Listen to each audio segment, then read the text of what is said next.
Hey, there's my girl. She's getting ready for a long winter's nap. She's ready to go to bed. She wants me to quit this shit and go to bed too. But one more thing.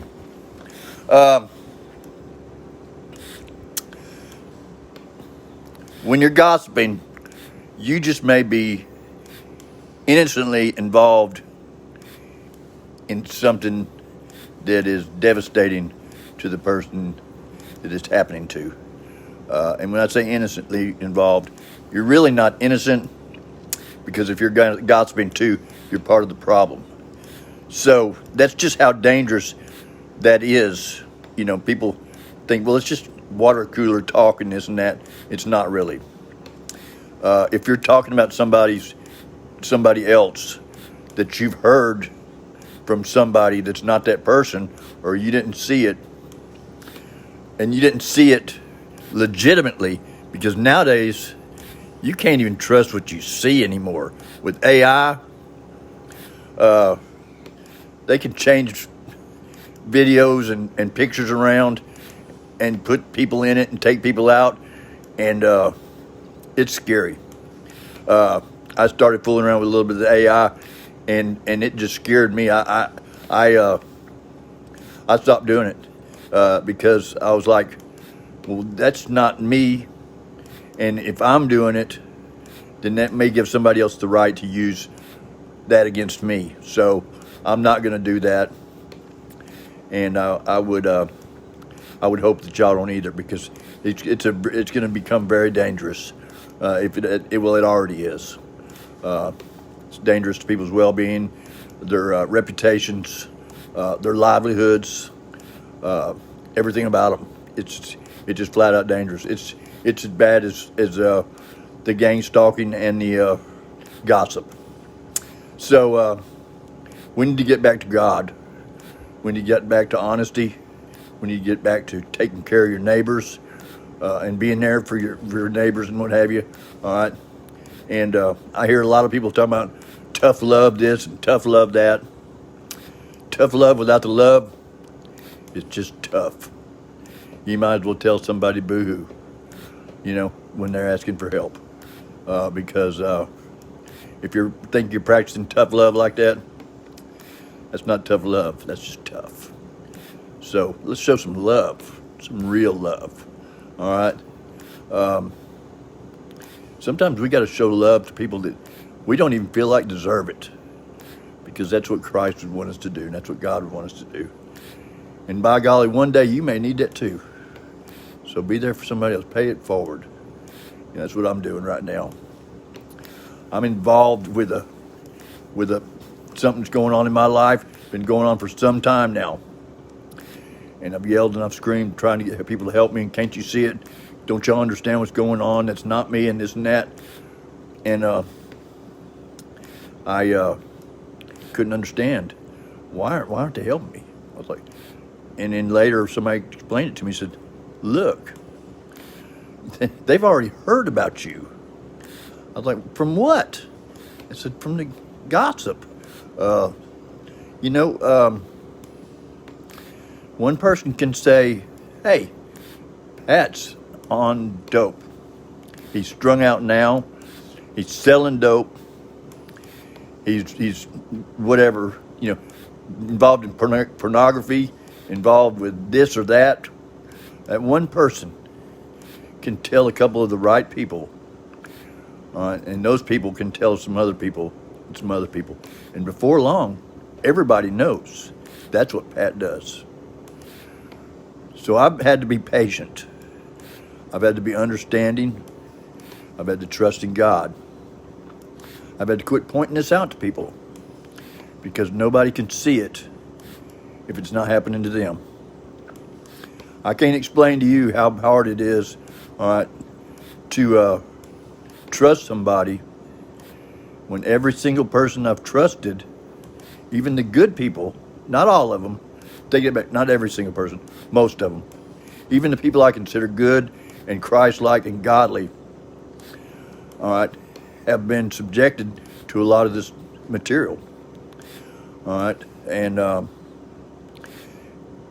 didn't understand, but like I would pick up my phone and I would be swamped with emails. I wouldn't even be able to check my emails because there'd be so many emails in there, and it would happen every day, all the time, over and over and over. I'd have a whole list of things I needed to do, and just as soon as I started to do it, my phone would start ringing, and it'd be just over and over and over. And it's like, what the heck's going on? It's almost impeccable timing. And a whole bunch later on, I found out my phone had been hacked. And I figured out how to stop it. That's how I knew it was really happening. I thought it was happening, and I knew it was happening, but I couldn't figure out how to stop it. Stopping it is a big part of the process that helps you get over the paranoia that this brings in your life. You have to be able to correct, adapt, adjust, fix, repair part of the problem or the problem. If you're not doing that, you're wasting your time, you're spinning your wheels. You have to be a part of your own solution. If you're not, you're part of your problem. So, started identifying when my phone was data hungry. Started rebooting it. Then I started identifying what was occurring on my phone before it came data hungry. Started cutting that out completely. Certain people, certain calls, certain texts, certain messages. This doesn't need to happen. And lo and behold, my phones, which I had to buy another phone because one phone would not stay charged up long enough for me to get through half the day. Brand new iPhone, brand new batteries. Would not stay charged up, and Apple couldn't figure out anything about it. The technicians couldn't find anything in it. Nobody could find anything. They were turning that stuff off when I would go get it repaired, looked at. You know, they knew what I was doing.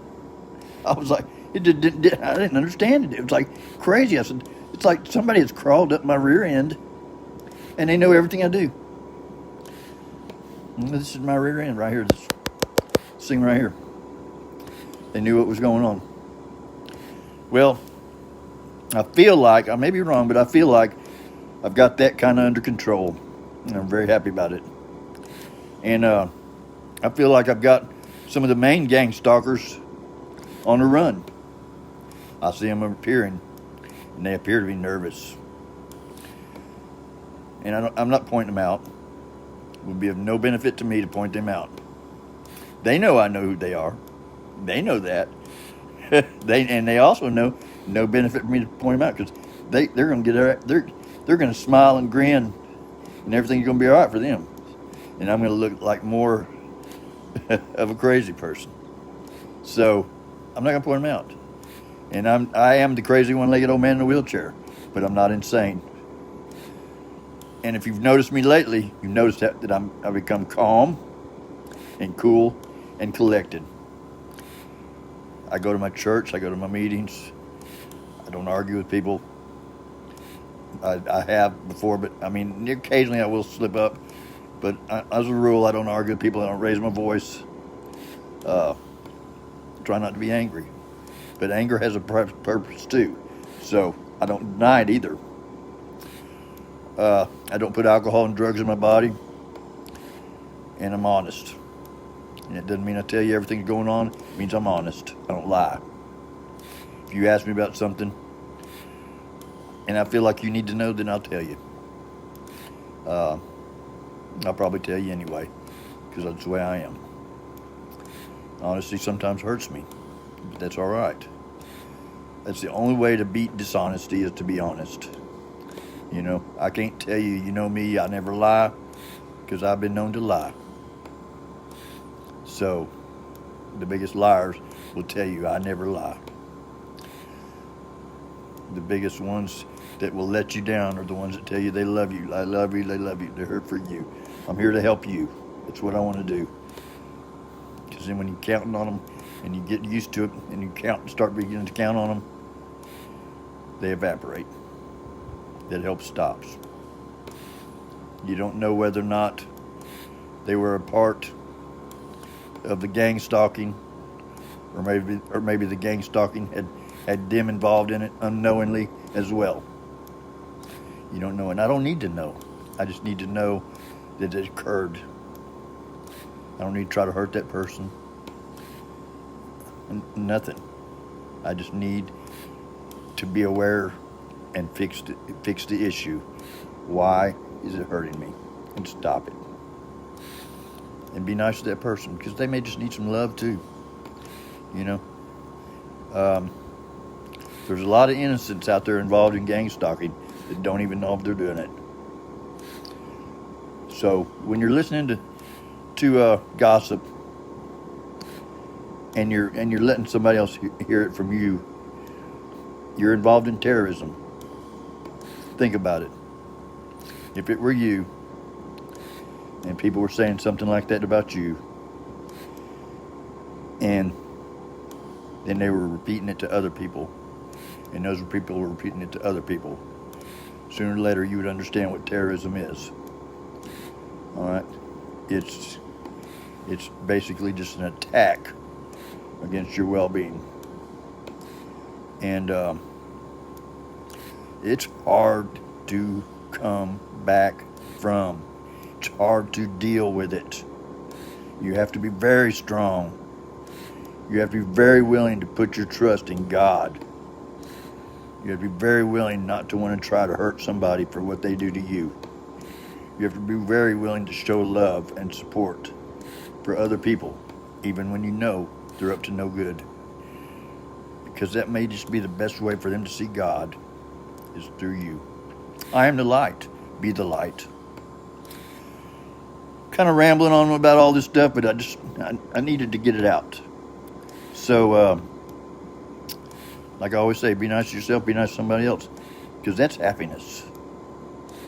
All right? Don't mess with paranoid people, because it ain't cool, and sooner or later we do figure it out. And we take notes. All right? And we will get you out of our house and out of our minds. You don't stay there very long. Not my mind doesn't have space for you anymore. All right? You come up when I make a video or I've got something on my mind. After that, I'll take a nap. You're done. I'm done with you. All right? And you know who you are. Just like you evaporating. I see you. You tell me you love me, and then you vanish. And then when I cut you out as well, I'm the bad guy. Well, that's the way it is. You know, God, he's been the bad guy too sometimes. You know, look back in the Bible, some of the stuff that God's had to do. All right, because his people were not acting right. All right, and that means if I have to cut you off, and it looks like I've done whatever, then that's the way it is. You know, that's the only way I can prove that no, I wasn't yelling at you. No, I wasn't screaming at you. No, I didn't take advantage of you. It's for me to not be involved in the problem. And that means just ignoring you. Sooner or later, you're going to mess up. You're not going to have your story right. Something's going to come off wrong. And the truth will come out. The truth is very slow to adhere. So I must wait on it. Lies, they spread rapidly like wildfire.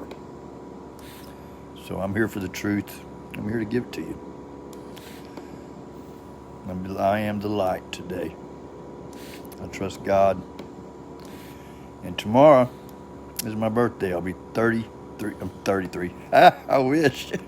I'll be 63 years old tomorrow.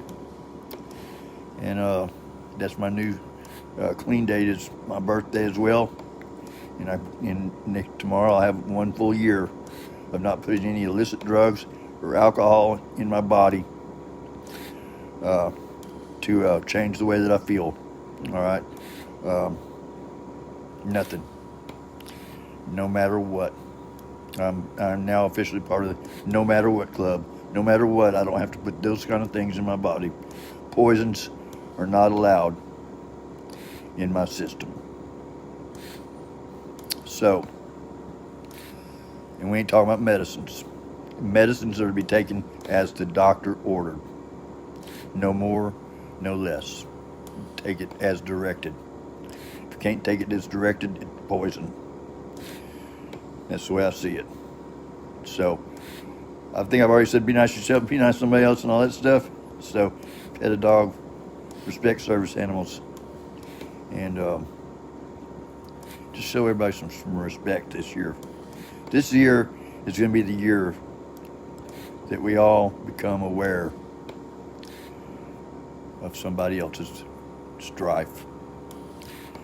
And our tough love is not going to be just tough. It's going to come with some love. See ya.